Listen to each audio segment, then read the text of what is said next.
ยนอดีดีสีบานบ่หูยัง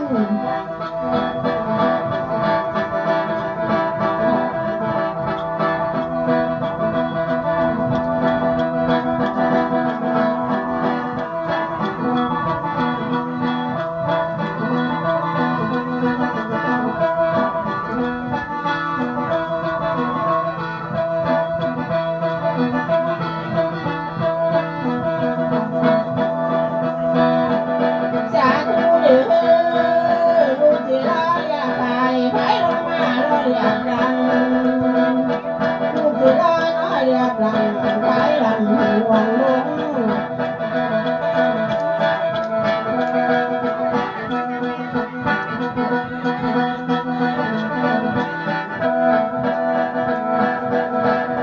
บ้านหนตาลาตาเอ้ยแม่ที่ก่อน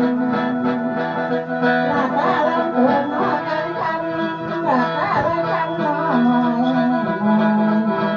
ก็ห้อยต้องคือน้อง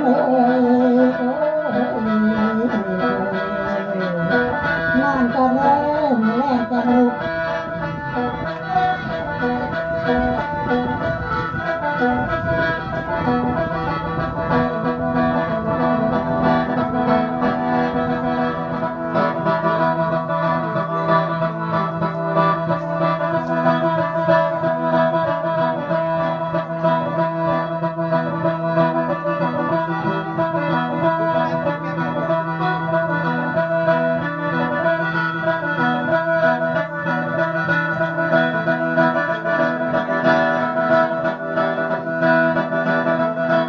คนจะเสียทีละเจ้าจะผมเบยไม่น้อยไง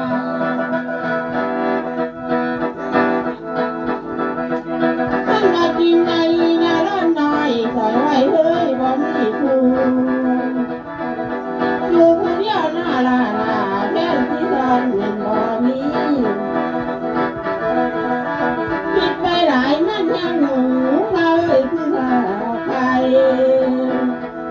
คิดไปหลายมันยังหนูเก่า